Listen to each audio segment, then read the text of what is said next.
Ready. Okay, good evening. We'll call the meeting to order at 6:01, the board meeting room of Stanley T. Williams Community Center. Today's October 16th. Roll call, please. Chairman Bondi's Here. Vice Chair Nastrio, Here. Secretary Sienna, Here. Judy Bannon, Present. Zachary Canada, Kim Dawson, Here. Victoria Alonso. Here. Salute the flag.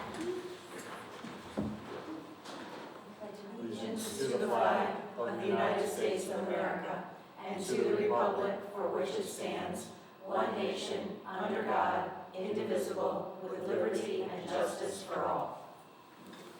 Thank you. Visitors, any visitors tonight? Comments should be limited to items on the agenda. Are there any visitors? Any visitors? Seeing none, we'll move on to our student representative. Hi. So before we begin, I just want to introduce our student representative. I have a nice little bio to read. Sophia Sorrell is an accomplished senior both in the classroom and on the athletic field. She is the senior class president and a member of the Dream Team, Student Union, GSA, Student Athlete Leadership Council, and Yearbook. She has additional leadership positions as the vice president of the Environmental Science Club and as captain of both the indoor and outdoor track teams. Sophia is also an accomplished track athlete. She holds the NBHS school record for the 4x4, 4x1, and 200 meter, and the sprint medley relay. She is currently enrolled in several advanced placement classes, including AP Psychology, AP Biology, AP Statistics. She will be enrolled in the ECE English class this spring. After high school, Sophia plans to pursue nursing and hopes to run track in college. When she's not at school or on the track, she likes to hike and read. Her favorite book is Tuesdays with Maury. So Sophia is filling in. Obviously, Isabella and Matteo are not here tonight. They both had commitments for school. So Miss Lee contacted me and said, can I have another senior step up which was a great idea. So we're thrilled to have you here. Thank you. Welcome. Thank you, Miss Lee. Impressive resume. All right, now with that intro, take it away. Okay. So the first thing I just wanted to talk a bit about was homecoming. So homecoming took place from October 6th through October 11th and was filled with many exciting events for students and staff. Our week included daily spirit dress-up days, athletic or community events each night, a pep rally with field day games, the homecoming football game on Friday night with a fireworks halftime show, and the homecoming semi-formal dance on Saturday evening. And we ended up selling about 330 tickets, which ended up being 70% of our student body, so it's a huge success. This memorable week was planned by Student Council co-chairs Ashley Dalton and Michaela Blinn, Athletic Director Lori Connolly, Deans on Special Assignment Melinda Bulge and Ryan Dombrowski, and video production teacher Nick DeLizio. Yes, and then moving on, we have a new community event, our Wednesday Night Lights. So as a part of that homecoming week, we kicked off a new tradition with our first ever staff versus student kickball tournament. The staff is a little rusty and has some work to do, but this inaugural event was designed to bring our community together for some friendly competition, fun, and food, and there were several local food trucks serving spectators and participants. And then moving along, we have our PSATs. Our PSATs will be administered to students in grades 9, 10, and 11 on Wednesday, October 22nd. This is an important opportunity that we provide for students to practice taking the standardized measure. Data from the student scores is also used to track and support student performance and set goals for the SAT, which will take place later this spring. And then finally, just some field trips. So students embarked on several field trips this past month, including the Art of Living class, a collaborative effort between students in the ICMA and their regular education peers who attended the Berlin Fair. Our AP Biology and AP Environmental students visited Chatfield Hollow to collect sampled measurements and observations. Oh, very nice. That's about it. So Sophia, great job. Thank you. I want to highlight the homecoming week leading up to the football game. The participation and the excitement and energy from not only the students but the staff was exceptional. I think coming out of, we've come out of the, 2 years of COVID and we're starting to see everything get back on track. And Miss Lee is to be commended for her leadership and her team, and to be there Friday night. And one, we won the game, which was a great thing, but to have 200 students on the football field representing each class as part of it was, people were just like, I can't believe, so it was awesome. So great job, and thanks for filling in tonight. Thank you. All right, Sophia. Thank you very Thank you much. so That was much. a great Go job. study your Meet AP. you. Get your AP work done. Okay, moving on to the consent agenda. Can I have a motion, please? I'll make a motion to approve the consent agenda of the October 16th, 2025 Board of Education meeting. Second? Any discussion? I would just like to comment on the two retirements. I've worked with Lisa and Rob for many years at Jerome Harrison, and they're just pillars of that community. So we will certainly be sad to see them go, but are so excited for their time that they're gonna just get to relax and kick back and have some fun. So it's 70 years combined between the two of them in their careers. They're exceptional, the relationships. They have now had parents that have children and some grandchildren that they've been with, and they're loved in the community, they're loved in the classroom, and we're gonna miss them, and we're so happy for them. So thank you to both of them. Absolutely. A lot of years in, they'll be missed. Yeah. Big shoes to fill. Yes.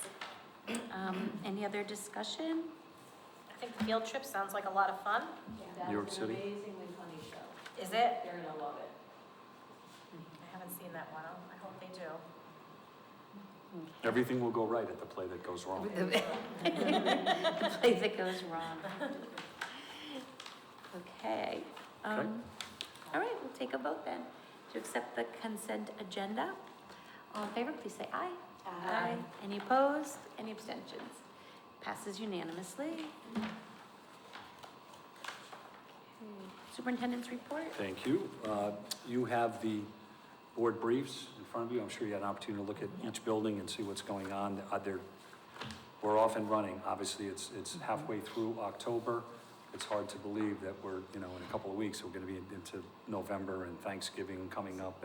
But again, when you look through and see the involvement, not only in the classroom, but in the community and what they're doing and involving our students in so many different venues, it's great to see. So kudos to them. Veterans Day, Exhibit C, we have the events. We invite the board every year. Please come during each event on each day. We've staggered them now so that you're able to do that because it was too much on one day to try to do everything together. And every school has really their own stamp on what they do, starting with Jerome, and the veterans just love coming and dealing with all the different age groups and being able to get up in front of the kids and talk about their experiences. And I think we do it really, really well. So there'll be more information to follow. I'll send it out to you, but I'd love for you to be there if you're able to. Okay? Okay. I'm going to turn it over to Martha for the finance report. Yeah, so I handed out a finance report. You'll notice it is updated. This afternoon, I added the report for Family Resource Center and Food Service, which we'll go over. And I also added one budget transfer that came in last week. So instead of waiting till next month, I thought I would add it on if that's okay with you. Our audit for fiscal year 25 has started. The auditors were here the week of September 29th. They were on site for a couple days. They began their field work with testing in all of the areas, and they will return later on in the fall for testing that's required by the state and federal government, specifically on the EFS, which is the annual financial report that I do in the summer, and on grant expenditures. The monthly report is attached. You'll see that. For the month of September, we spent $2.6 million, of which 1.98 was salary and benefits. There really is nothing significant to point out, but if you have any questions, I can certainly answer them for you. Moving on to the year-to-date, I'm just going to point out, as I always do, under Object 210 Health Insurance, To date, so July through October, we have total expenditure for our health insurance of 1.6, almost $1.7 million. So we're running an average of about $423,000 a month for health insurance, just to give you some idea of how much it costs for our health, medical, and, I'm sorry, our medical, vision, and dental insurance. Under transportation, I just want to remind you that when we put together our 25-26 budget, we did reduce the transportation for our district line, which is the line we use for our everyday student transportation to and from school. We did reduce that by $455,000 because that was the easiest thing for me to do in anticipation of using Fund 25. When we do get that allocation, it'll be very easy for me to come to you and say, okay, we're going to use this big chunk for transportation rather than a little bit here, a little bit there. Right, that It's makes sense. nice and clean. Under Object 520, last month I pointed out to you that we came in $19,000 over our estimated costs for this year. And our broker did get back to me with reasons why, and I thought it would be beneficial for you to hear that, just so that you understand what's going on. So with property and liability insurance, we're required to value the buildings at their true replacement cost. So with replacement costs, and as you know, real estate has increased significantly, we have to, our premiums were increased as a result of that. In addition, with the fires and the floods and all the windstorms and everything that happened throughout the country, the insurers actually take the cost of that and spread it out over everybody, even if we weren't the ones affected. So our property and liability insurance went up almost 6%, just for that one piece of our insurance. Then we had an increase on our cyber liability insurance, just over $2,100. As you know, that is a big area. Now, more and more towns, municipalities, schools are targeted, and the insurers view that as a very high risk, and it's what they call an emerging risk too, because we just don't know what they're going to do next or when it's going to stop. Excess liability has also increased, and that's just because when there are lawsuits, the amount of the award in the courts just keeps rising, and again, it affects us all. So until there's some type of legal reform, unfortunately, that is going to continue to rise as well. On a bright note, our workman's compensation has decreased. Last year, we made the decision to go out to market and separate from the town, and we went with United Heartland as our carrier, and that has proven to be very successful in both cost efficiency and communication and claim management. So I am very happy with them. They're very, very good to work with. Let's see. Under tuition, 560, you won't see it there because your lines are summarized, but we already received a check from the state of Connecticut for our adult education reimbursement for this current fiscal year, part of it. The check came in for $26,531. We anticipate to receive another check from the state. We have not yet received an invoice for our collaboration on adult education with the town of Branford. So when we get that invoice, you'll see it encumbered there. Just to put it into perspective, last year, our cost was $145,000, of which almost $56,000 was covered by the state grant. So it was $90,000 out of pocket cost to us adult education. Was that with collaboration with Branford, or was that just on our own? No, we run a program together with Branford. We don't have our own. Okay. So that was just our portion of it? Yes. Okay. Yes. The comments for Object 645 and workbooks and 730 equipment are the same as last month. They have not changed. And we anticipate transfers to come through for those 3 different lines to get rid of those negatives, hopefully by next board meeting, to get those off the books. Under transfers, you'll see the one that was originally included in your packet. It is for the HVAC service agreement for the new high school. We did enter that as an emergency on 9/26 so that there was a service agreement in place. Unfortunately, we didn't have it prior to, so it was one of those things that we had to get through. So we put that through, and I am bringing that to your approval now. In addition, we also have a transfer request to move money from our non-public tuition funds to our public tuition line. And you'll see that in detail further back in your packet. Do you want to review those now or keep going with the report? I think keep going. Keep going? Sure. Okay. Yeah. Just an update on the Fund 25, really not much has changed. We are still waiting for the auditors to provide us with a final number for fiscal year '24. So no money's been transferred, it's still a $5 balance?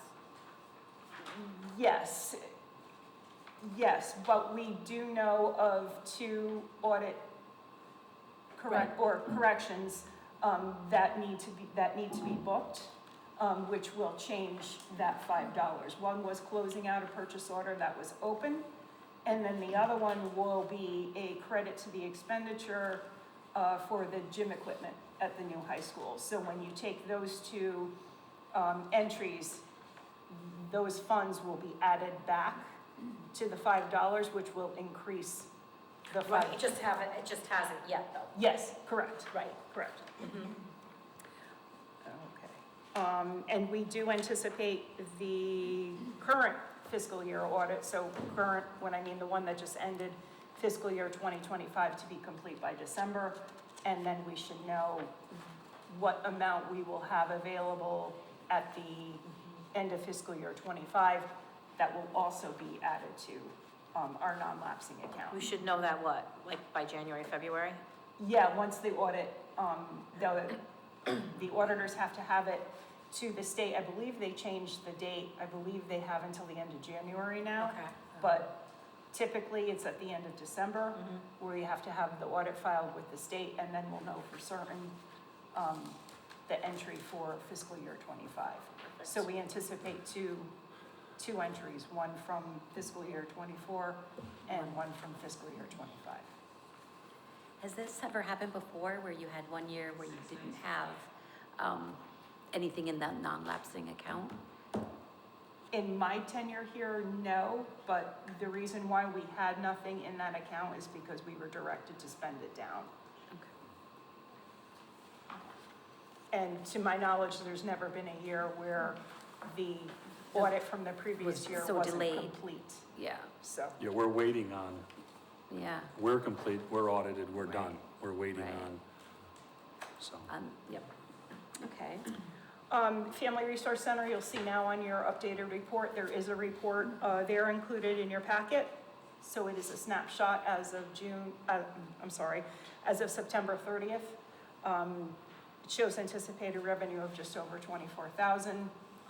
But I caution you, as I did last year, that since tuition is collected in advance and all of our known expenditures are not yet encumbered, that we really need to anticipate that that number is going to fluctuate from month to month. Right.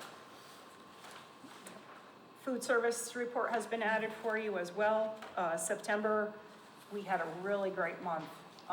For September, we served a total of 16,975 lunches, which is an increase of 197 lunches over last September. And we also started a breakfast program at the intermediate school. So the intermediate school and the high school together served 1,422 breakfast meals, which Wow. is incredible. It's 3 times over the amount that we did last September just by adding the school, and hopefully, now that it's been you've been working for a year, more kids are catching on, and it's becoming, Yeah. more popular. Oh, good. Martha, do you have the breakdown between the 2 schools? I can get that for you, I don't have it with me. Sure. And I will say that the feedback I've heard is very good about the breakfast at the middle school. Oh, great, Hopefully the trend continues. nice. Also included in your packet is the budget calendar. We're coming right up on that time of year again. I feel like we just ended it, Right? It does, it really It's does. still haunting us. It was, So I will need your approval on the budget calendar as well as on the 2 budget transfers. Martha, what was the first budget transfer for that, that was done in September? That was for the Yeah, HVAC for service the agreement. train service group. Yes. How much was that for though? 16 changes. It was $21,000. Okay. Okay. Okay. So I'll make a motion to approve the 2026-2027 budget process calendar as submitted to include the scheduling of budget workshops on February 4th and 12th, 2026. I'll second. Okay, is that a problem for anyone, or can anyone? What's the date? This is the 4th to the 11th, The dates. Say, what, Beth, it says something different? The budget workshop for the board? Yeah. It says 2/4 and 2/11. 4 and 2. Where are you seeing that? Exhibit E. Oh, because in the motion it says 4 After the and 12. Should say 12th or the 11th, while we read the motion. See here, it says the 11th to 11th. The 4th is a Wednesday. the Yeah, 12th there's, is a Thursday. So February 4th. These are the Board of Ed and meetings, right? February Okay. 11th. So the 11th is the right date? So, Yes, I believe so. so it's supposed to be the 11th, Here it A says. budget workshop. Yeah, the 11th is a Wednesday. and that's what it's supposed to be? Well, I know, Yes, here that's- it says I- 2/4 and 2/11. Typo here. I believe that's a typo. So Oh. in the motion, change the 12th to Yeah. the 11th. Okay, so I'll amend my motion to February 4th and the 11th. Amend your second. Second, 4th and 11th. Okay. Does anyone have any issues with that? Or can we pass that through? Okay. We're taking a vote for that? Okay, we'll take a vote. All in favor, please say aye. Aye. Any opposed? Any abstentions? Motion passes. Okay, then you need a motion for what? The transfers. Okay, so I make a motion to approve the 2 transfers for 21,000 change for the HVAC and Is there a motion? moving the non-public tuition account to the public tuition account in the amount of $25,560.70. Okay. Anyone have any additional questions? We did discuss them, but we can take our vote then. All in favor, please say aye. Aye. Okay. Good? Thank you. Yes. There's 2 finance reports in front of us. Well, first I just wanted to say thank you to you and your staff for the extra work that I know it takes for the audit to be taking place, so thank you for that. The other thing that I wanted to mention was in your transportation paragraph, it talks about coming back to us to ask for that Fund 25 money. But I just wanted to say that we voted on May 22nd to accept the reduction and to have our new budget be our new budget. So we've already given you permission to transfer up to $675,965.30. But every time, I don't want to cut you off, but when we do Fund 25, I recommend, and I would like for us to vote on it with the amount for Fund 25. And I understand No, what I you're get saying. it, Yeah, Yeah. I just was saying that. You already did. We wanted to have Yes. that, come to us, but we already actually gave permission. So Right, because if it's you'd just be more passing through. Right, if Yep. you'd be more comfortable coming back for a motion, that's absolutely fine, but we already said. okay, that Thank money you, I will be appreciate in the that. fund. You are correct. Because I don't want people to, I mean, I'm hearing we have a $1.2 million surplus, which isn't the case. We took. There's when we come to that money 600 and, already accounted for. Correct. And then when the next comes in and we have the figure, we will make our decisions. Correct. Right. Thank you. thank you. Okay. There were no other questions for Martha? Nope, we're- We're going to go on with okay. enrollment. The enrollment Enrollment. data, Yep. I sent the corrected enrollment data. The only thing that changed was a date on that Year.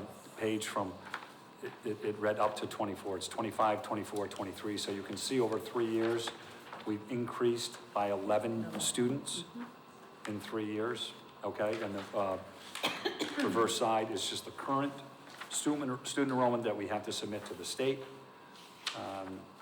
So as we have reported each year, we've been steady with our enrollment.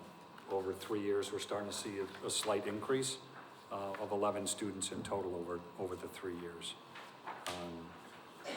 which is encouraging.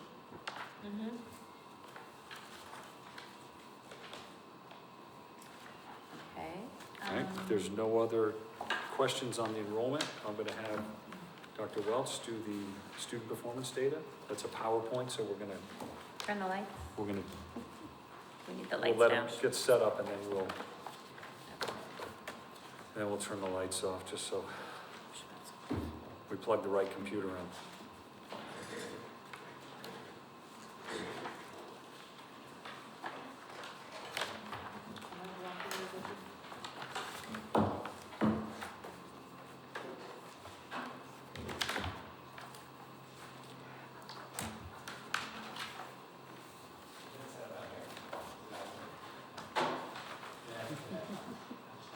Tom's gotta get it.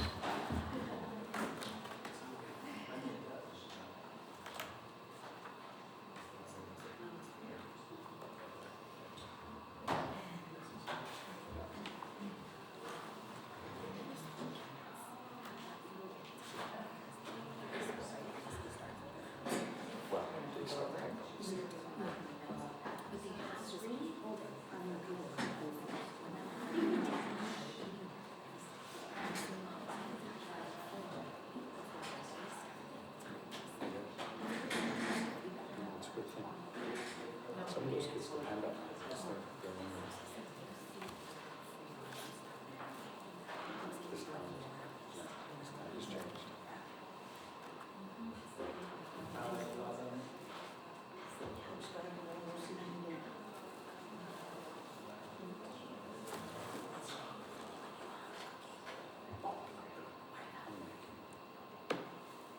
Trying to be good. It's hard.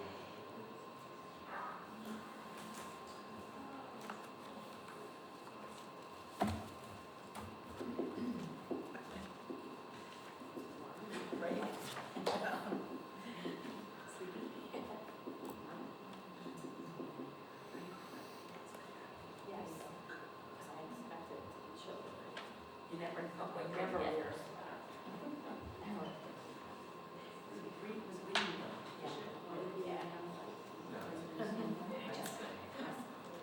All right, so what we have for you is a presentation like we do every year on student performance. And before going into that, it's always good to just remind us what is the vision that we're chasing, what are our goals and priorities as a district. So just a quick statement, you can read that, I won't read it to you, but connecting the work that the adults do, the leaders, to the teachers, to the students.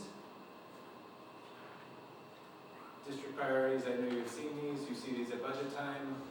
You see them in the superintendent goals, they're here as well.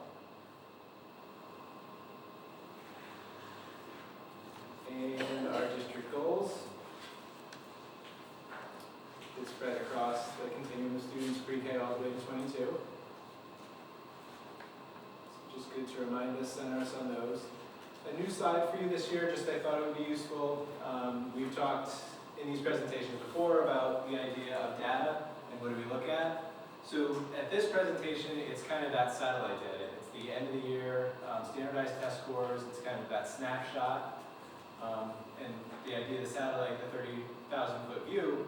But we at the school level certainly look at district data and school level data on a closer, more balanced interim data. So map data, things like interim assessments, benchmarks that we use in the classroom and school level, and then that street data is really, kind of human interaction data. So things that we do with students, conferring with students to find out what they know, listening to a student read at the early level, talking to a high school student, surveying them, and the same with teachers, so that we get that kind of feedback. And collectively, that type of data tells the whole story. So I just thought it was important to kind of separate that.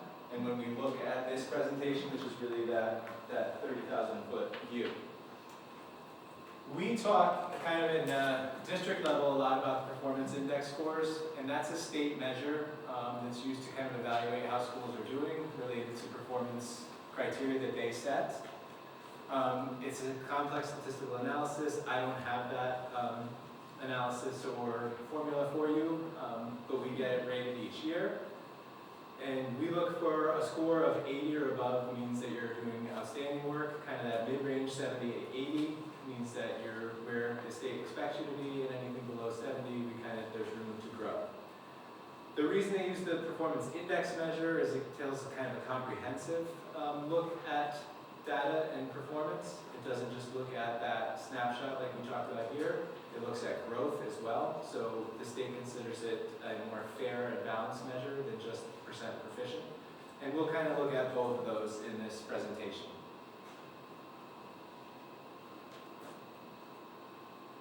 So just giving you a sense, school by school, of kind of the performance index trends. So just some of the criteria that contribute to that rating are listed here for you.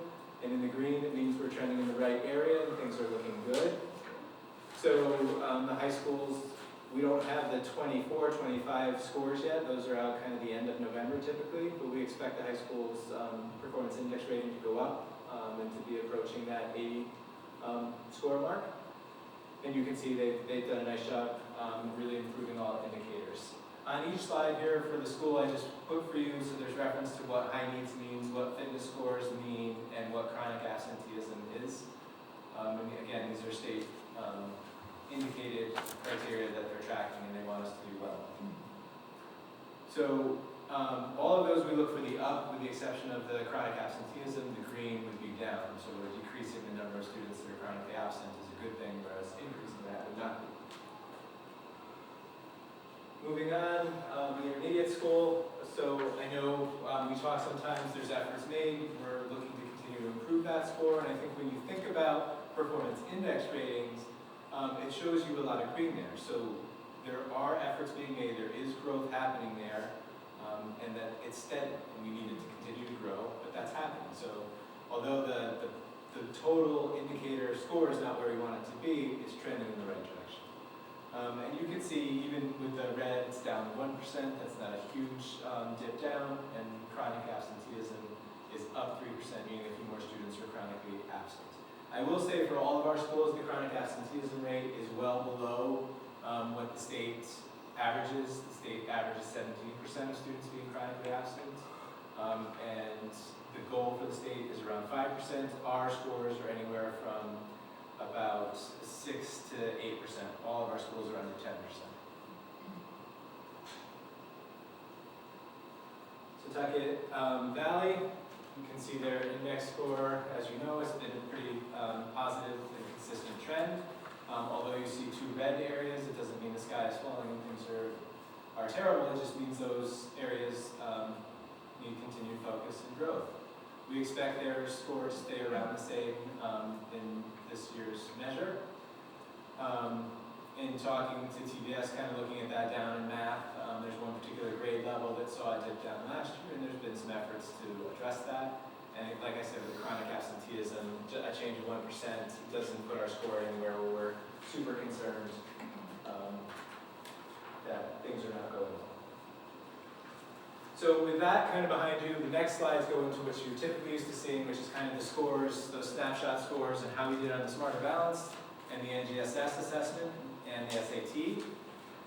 You'll see on these slides comparison to the surrounding towns as we've typically done, and then there's the addition of some of our DIRG towns, so that's that district reference group that are towns deemed similar in socioeconomic and community characteristics to North Branford. So just kind of looking at trends, and I'm not going to highlight and talk about every community on these slides, but you can kind of see North Branford is designated by the purple and where they measure across surrounding and DIRG towns, as well as the state average. This is looking at ELA in 3rd, 4th, and 5th, respectively. As I'm talking, just so you have reference to some of the DIRG schools that we're talking about, we have Region 4, we have Westbrook, we have Portland, Coventry, and East Haddam. And then some of the other schools that we could continually compare against include Durham, North Haven, Guilford, Madison, Wallingford, Branford, if I didn't say that. Looking at ELA across into middle school, 6th, 7th, and 8th grade performance, and seeing where we measure up comparatively.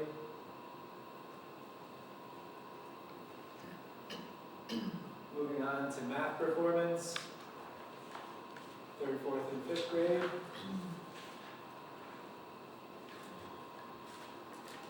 6th, 7th, and 8th grade. So shifting from Smarter Balance now to the SAT performance. On the left, you see evidence-based reading and writing, kind of the ELA portion of the SAT, and then math on the right. You can kind of see where we measure up again with those similar towns. If you see a score like Westbrook there that doesn't have a bar associated with it, that means the sample size was so small with the students that they don't publicly release it because it could be identifiable. So they're a really small school, if you didn't know that, and getting smaller. And then last thing, kind of looking at our science scores across the district. So this test is given to 5th, 8th, and 11th graders. It's not another grades, that's why you only see the 3 here.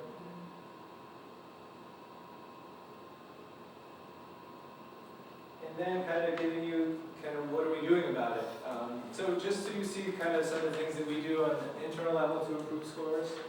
So all school teams analyze trends. They look at it by subgroups. They look at it by cohorts. They even look at test item analysis on the test of what areas of content strands are groups of students not performing well in. Across the district, there is an effort through MTSS, there's multi-tiered systems of support for students that include kind of our push and pull out support for students not meeting expectation that our staffing allows. We constantly look at curriculum pacing and content, and we kind of try to triangulate that with the rigor and the content expected of students on those standardized tests. And then we do the same with our local assessments, trying to make sure the questions and the rigor that we ask of students on our measures match those of the standardized tests.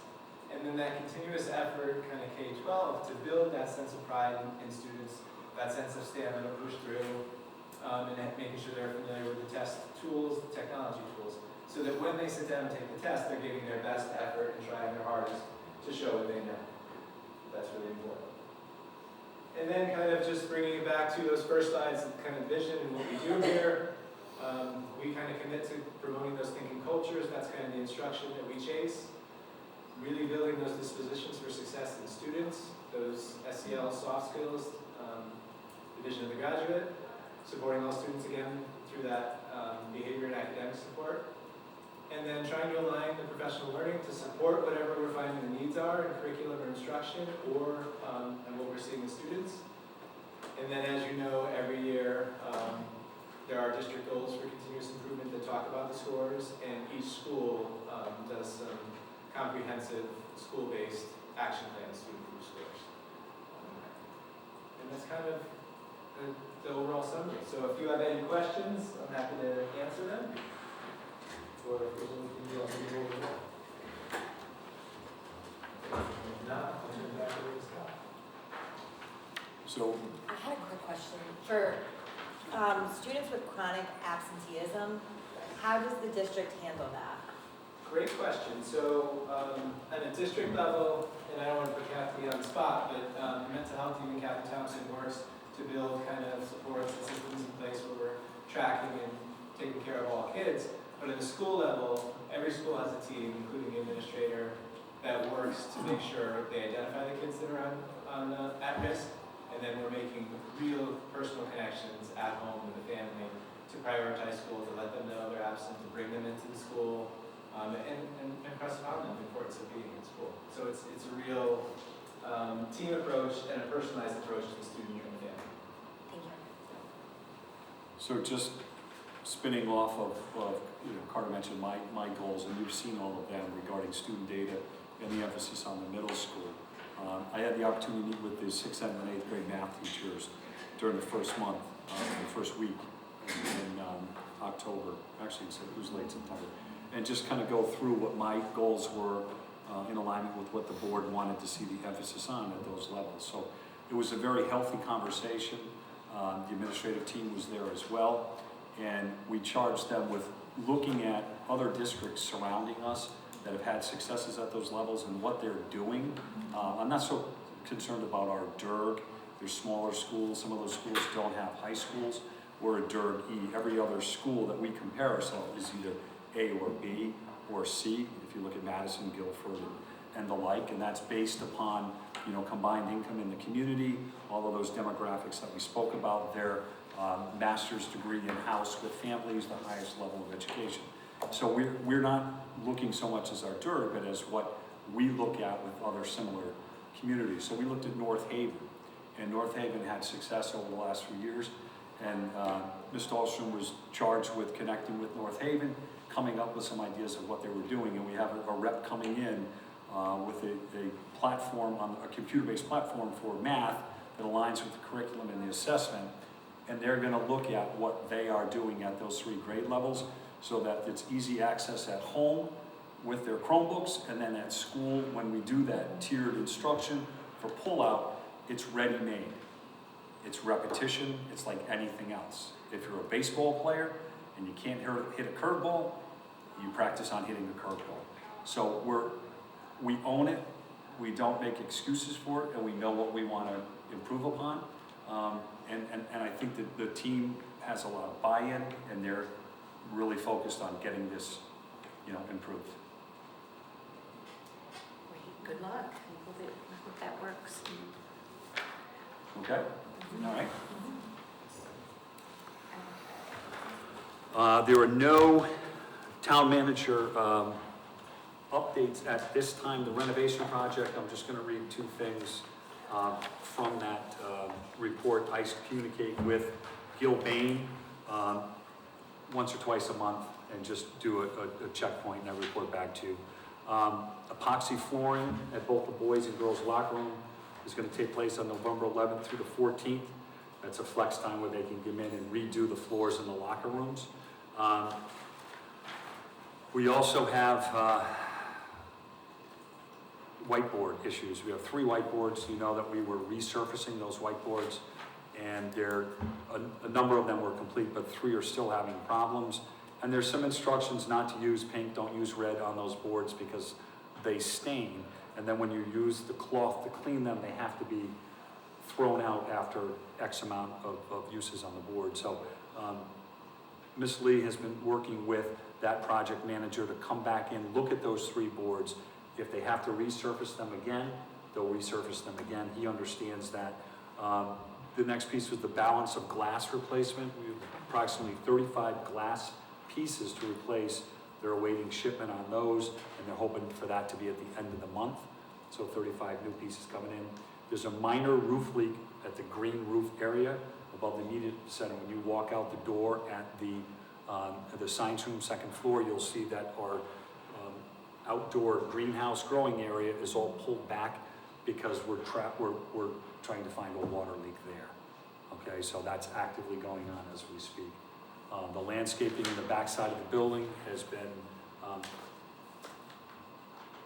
replaced. I don't know if it's the solution. In conversations with the town, I think they have to go back on the hill and reopen the swale at the top of the hill to run the water away from coming down the hill. I think that is something that over the years they hadn't done, and now we're getting the impact of water coming straight down the hill and washing out 3 separate areas. So we'll continue to work on that. Fran Marola is aware of it, and he's working with the building committee to look at that. So that's it for the high school right now for updates. Any questions on any of those things? No. Okay, that's it for my report. Committee reports is next. negotiations? Are they going to discuss? Sure, so we completed negotiations with the teachers union. It was completed in 3 sessions. We had a very collaborative and positive process. And we should have the agreement to you for the November meeting. The teachers union needs to ratify it, and then we will bring it to you. I want to thank Marjorie, Marcy, and Zach as board members for serving on that. Marie Diamond from the town council. In the 15 years or 5 teacher negotiations, these were, I think, in my opinion, the smoothest that we had. Absolutely. And, you know, understanding the financial times, understanding the hardships in every community, but also understanding that, you know, our teaching staff is our school system. And our ability to keep our school system thriving is the quality of the teachers that we attract, and we have to be competitive to keep these teachers in North Branford. And I think both sides really came together to understand that, you know, we want everything, but we can't have everything. And it went really well. So I want to thank the teacher team and the administrative representation from the board and the town council, and thank you. In my 20 years, we've never done it in 3 sessions. Yeah, Wow. so, well done. Budget and operations, no meeting, curriculum and instruction. Do you want to take that one? Sure. Yep, Beth and I were present tonight, and we had a preview of Hardman presentation, so we've now seen it twice. Hopefully it's not good to us. And we also briefly continued our discussion of the SEL and restorative practice, which has been an ongoing discussion for us in those meetings. Thank you. Pension, everything. Policy. That was the one. Sure, I would like to submit for a first read policy P1400, connected school climate, P1450, restorative practices response, and P1550, meal charging. I wasn't at the meeting, so summer statute. Yes. First 2. I believe. The meal charging was just like when they were in these. And that was for state requirements to maintain reimbursement that we had to charge the appropriate amount. So I think we went up a quarter in each school, Right. 25 cents, I should say. Yeah. Okay. Is that statewide? Was that after that? Yeah, so we're part of the, you know, the state plan, and in order for us to get reimbursed, we have to follow those guidelines. Thank you. ACES, there's no representation. Building committee. I just read that. I don't know if Beth, you have anything else to add? We haven't had meetings. Yeah. So- We're winding it down. It's really, you know, the windows are a big thing. The landscaping will be done. We'll get these locker rooms sealed up, the flooring, and it's getting close. Okay. Communication, we don't have anything scheduled yet until After after the election. Yep. Facilities walkthrough, We did that this evening. I want to thank Kim and Marjorie and Judy for being able to attend at 4:30. We're going to do that each month.